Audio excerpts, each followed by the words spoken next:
Animal Farm, Chapter 7. It was a bitter winter. The stormy weather was followed by sleet and snow, and then a hard frost, which did not break till well into February. The animals carried on as best they could with the rebuilding of the windmill, well knowing that the outside world was watching them, and that the envious human beings would rejoice and triumph if the mill were not finished on time.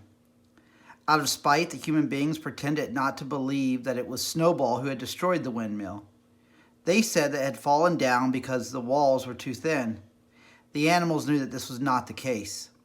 Still, it had been decided to build the walls 3 feet thick this time instead of 18 inches, as before, which meant collecting much larger quantities of stone. For a long time, the quarry was full of snowdrifts, and nothing could be done. Some progress was made in the dry, frosty weather that followed, but it was cruel work, and the animals could not feel so hopeful about it as they had felt before. They were always cold and usually hungry as well. Only Boxer and Clover never lost heart. Squealer made excellent speeches on the joy of service and the dignity of labor, but the other animals found more inspiration in Boxer's strength and his never-failing cry of, "I will work harder." In January, food fell short. The corn ration was drastically reduced, and it was announced that an extra potato ration would be issued to make up for it. Then it was discovered that the greater part of the potato crop had been frosted in the clamps, which had not been covered thickly enough. The potatoes had become soft and discolored, and only a few were edible. For days at a time, the animals had nothing to eat but chaff and mangles. Starvation seemed to stare them in the face. It was vitally necessary to conceal this fact from the outside world. Emboldened by the collapse of the windmill, the human beings were inventing fresh lies about Animal Farm. Once again, it was being put about that all the animals were dying of famine and disease, and that they were continually fighting among themselves and had resorted to cannibalism and infanticide. Napoleon was well aware of the bad results that might follow if the real facts of the food situation were known, and he decided to make use of Mr. Whymper to spread a contrary impression. The animals had had little or no contact with Mr. Whymper on his weekly visits. However, a few selected animals, mostly sheep, were instructed to remark casually in his hearing that rations had been increased. In addition, Napoleon ordered the almost empty bins in the store shed to be filled nearly to the brim with sand, which was then covered up with what remained of the grain and meal. On some suitable pretext, Whymper was led through the store shed and allowed to catch a glimpse of the bins. He was deceived and continued to report to the outside world that there was no food shortage on Animal Farm. Nevertheless, towards the end of January, it became obvious that it would be necessary to procure some more grain from somewhere. In these days, Napoleon rarely appeared in public, but spent all his time in the farmhouse, which was guarded at each door by fierce-looking dogs. When he did emerge, it was in a ceremonial manner, with an escort of 6 dogs who closely surrounded him and growled if anyone came too near. Frequently, he did not even appear on Sunday mornings, but issued his orders through one of the other pigs, usually Squealer. One Sunday morning, Squealer announced that the hens, who had just come in to lay again, must surrender their eggs. Napoleon had accepted, through Whymper, a contract for 400 eggs a week. The price of these would pay for enough grain and meal to keep the farm going till summer came and conditions were easier. When the hens heard this, they raised a terrible outcry. They had been warned earlier that this sacrifice might be necessary, but had not believed that it would really happen. They were just getting their clutches ready for the spring sitting, and they protested that to take the eggs away now was murder. For the first time since the expulsion of Jones, there was something resembling a rebellion. Led by 3 young black Minorca pullets, the hens had made a determined effort to thwart Napoleon's wishes. Their method was to fly up to the rafters and there lay their eggs, which smashed to pieces on the floor. Napoleon acted swiftly and ruthlessly. He ordered the hens' rations to be stopped and decreed that any animal giving so much as a grain of corn to a hen should be punished by death. The dogs saw to it that these orders were carried out. For 5 days the hens held out. Then they capitulated and went back to their nesting boxes. 9 hens had died in the meantime. Their bodies were buried in the orchard, and it was given out that they had died of coccidiosis. Whymper heard nothing of this affair, and the eggs were duly delivered. A grocer's van driving up to the farm once a week to take them away. All this while no more had been seen of Snowball. He was rumored to be hiding on one of the neighboring farms, either Foxwood or Pinchfield. Napoleon was by this time on slightly better terms with the other farmers than before. It happened that there was in the yard a pile of timber which had been stacked there 10 years earlier when a beech spinney was cleared. It was well seasoned, and Whymper had advised Napoleon to sell it. Both Mr. Pilkington and Mr. Frederick were anxious to buy it.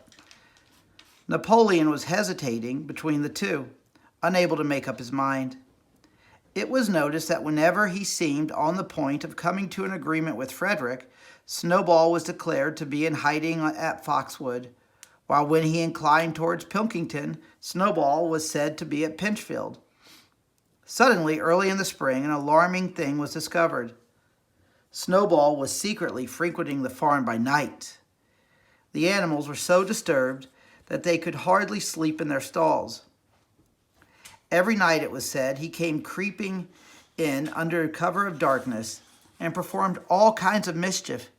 He stole the corn, he upset the milk pails, he broke the eggs, he trampled the seed beds, he gnawed the bark off the fruit trees. Whenever anything went wrong, it became usual to attribute it to Snowball. If a window was broken or a drain was blocked up, someone was certain to say that Snowball had come in the night and done it. And when the key of the store shed was lost, the whole farm was convinced that Snowball had thrown it down the well. Curiously enough, they went on believing this even after the mislaid key was found under a sack of meal. The cows declared unanimously that Snowball crept into their stalls and milked them in their sleep. The rats, which had been troublesome that winter, were also said to be in league with Snowball. Napoleon decreed that there should be a full investigation into Snowball's activities. With his dogs in attendance, he set out and made a careful tour of inspection of the farm buildings, the other animals following at a respectful distance. At every few steps, Napoleon stopped and snuffed the ground for traces of Snowball's footsteps, which he said he could detect by the smell. He snuffed in every corner in the barn, in the cowshed, in the hen houses, in the vegetable garden, and found traces of Snowball almost everywhere. He would put his snout to the ground, give several deep sniffs, and exclaim in a terrible voice, "Snowball, he has been here. I can smell him distinctly." And at the word Snowball, all the dogs let out blood-curdling growls and showed their side teeth. The animals were thoroughly frightened. It seemed to them as though Snowball were some kind of invisible influence, pervading the air about them and menacing them with all kinds of dangers. In the evening, Squealer called them together, and with an alarmed expression on his face, told them that he had some serious news to report. "Comrades," cried Squealer, making little nervous skips, "a most terrible thing has been discovered. Snowball has sold himself to Frederick of Pinchfield Farm, who is even now plotting to attack us and take our farm away from us. Snowball is to act as his guide when the attack begins, but there is worse than that. We had thought that Snowball's rebellion was caused simply by his vanity and ambition. But we were wrong, comrades. Do you know what the real reason is? Snowball was in league with Jones from the very start. He was Jones's secret agent all the time. It has all been proved by documents which he left behind and which we have only just discovered. To my mind, this explains a great deal, comrades. Did we not see for ourselves how he attempted, fortunately without success, to get us defeated and destroyed at the Battle of the Cowshed? The animals are stupefied. This was a wickedness far outdoing Snowball's destruction of the windmill, but it was some minutes before they could fully take it in. They all remembered, or thought they remembered, how they had seen Snowball charging ahead of them at the Battle of the Cowshed, how he had rallied and encouraged them at every turn, and how he had not paused for an instant even when the pellets from Jones's gun had wounded his back. At first, it was a little difficult to see how this fitted with his being on Jones's side. Even Boxer, who seldom asked questions, was puzzled. He lay down, tucked his forehoofs beneath him, shut his eyes, and with a hard effort managed to formulate his thoughts. "I do not believe that," he said. "Snowball fought bravely at the Battle of Cowshed. I saw him myself. Did we not give him Animal Hero First Class immediately afterwards? That was our mistake, comrade. For we know now, it is all written down in the secret documents that we have found, that in reality he was trying to lure us to our doom." "But he was wounded," said Boxer. "We all saw him running with blood." "That was part of the arrangement," cried Squealer. "Jones's shot only grazed him." I could show you this in his own writing if you were able to read it. The plot was for Snowball, at the critical moment, to give the signal for flight and leave the field to the enemy. And he very nearly succeeded. I will even say, comrades, he would have succeeded if it had not been for our heroic leader, Comrade Napoleon. Do you not remember now, just at the moment when Jones and his men had got inside the yard, Snowball suddenly turned and fled, and many animals followed him? And do you not remember, too, that it was just at that moment when panic was spreading and all seemed lost, that Comrade Napoleon sprang forward with a cry of death to humanity and sank his teeth in Jones's leg? Surely you remember that, comrades, exclaimed Squealer, frisking from side to side. Now, when Squealer described the scene so graphically, it seemed to the animals that they did remember it. At any rate, they remembered that at the critical moment of the battle, Snowball had turned to flee, but Boxer was still a little uneasy. "I do not believe that Snowball was a traitor at the beginning," he said finally. "What he has done since is different. But I believe that at the Battle of Cowshed, he was a good comrade." "Our leader, Comrade Napoleon," announced Squealer, speaking very slowly and firmly, "has stated categorically, comrade, that Snowball was Jones's agent from the very beginning. Yes, and from long before the rebellion was ever thought of."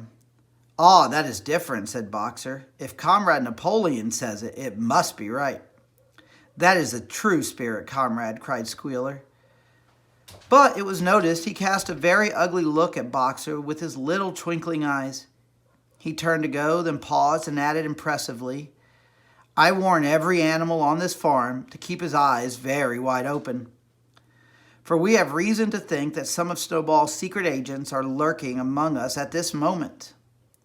4 days later, in the late afternoon, Napoleon ordered all the animals to assemble in the yard. When they were all gathered together, Napoleon emerged from the farmhouse wearing both his medals, for he had recently awarded himself Animal Hero First Class and Animal Hero Second Class, with his 9 huge dogs frisking round him and uttering growls that sent shivers down all the animals' spines. They all cowered silently in their places, seeming to know in advance that some terrible thing was about to happen. Napoleon stood sternly surveying his audience. Then he uttered a high-pitched whimper. Immediately the dogs bounded forward, seized 4 of the pigs by the ear, dragged them squealing with pain and terror to Napoleon's feet. The pigs' ears were bleeding. The dogs had tasted blood, and for a few moments they appeared to go quite mad. To the amazement of everybody, 3 of them flung themselves upon Boxer.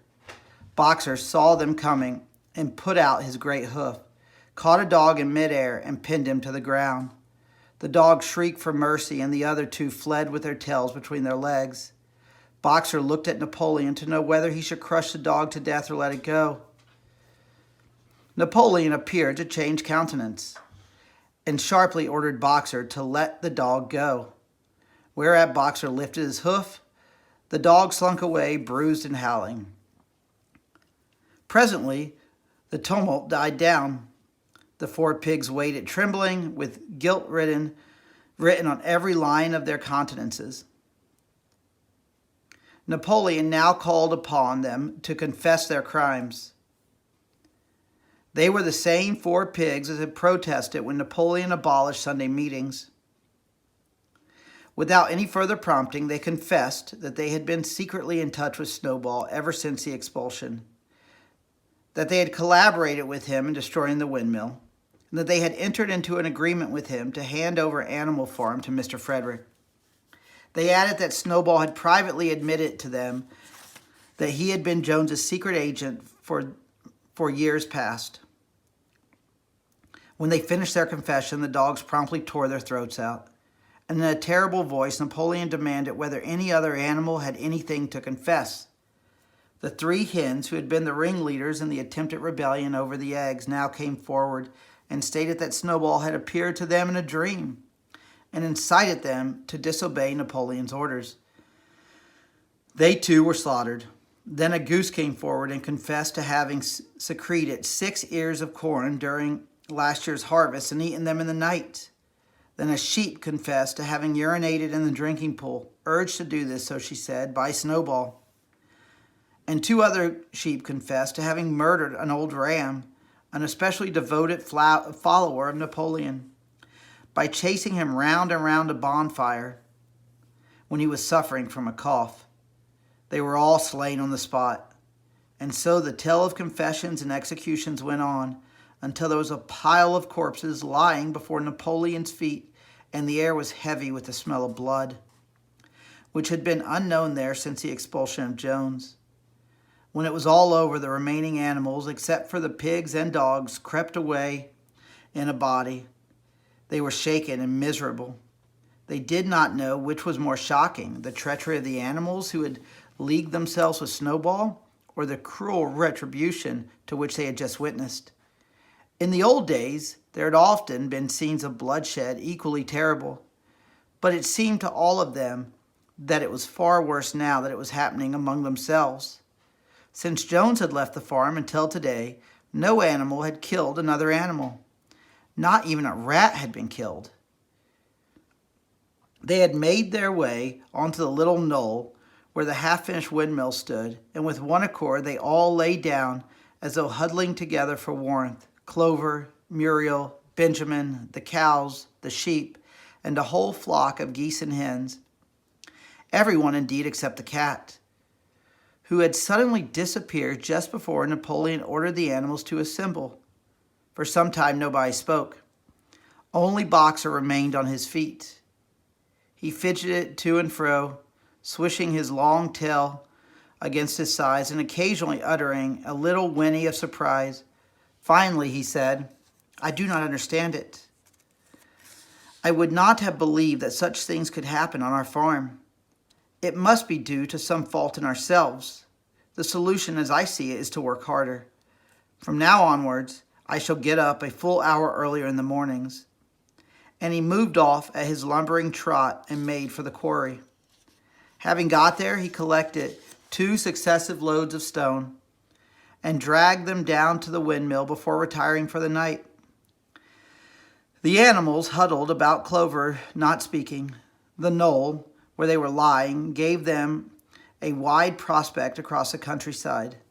Most of Animal Farm was within their view. The long pasture stretching down the main road, the hayfield, the spinney, the drinking pool, the plowed fields where the young wheat was thick and green, and the red roofs of the farm buildings with the smoke curling from the chimneys. It was a clear spring evening. The grass and the bursting hedges were gilded by the level rays of the sun.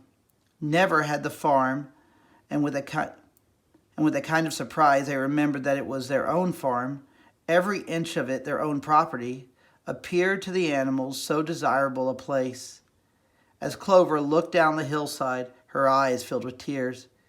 If she could have spoken her thoughts, it would have been to say that this was not what they had aimed at when they had set themselves years ago to work for the overthrow of the human race. These scenes of terror and slaughter were not what they had looked forward to on that night when Old Major first stirred them to rebellion. If she herself had had any picture of the future, it had been of a society of animals set free from hunger and the whip, all equal, each working according to his capacity, the strong protecting the weak, as she had protected the lost brood of ducklings with her foreleg on the night of Major's speech.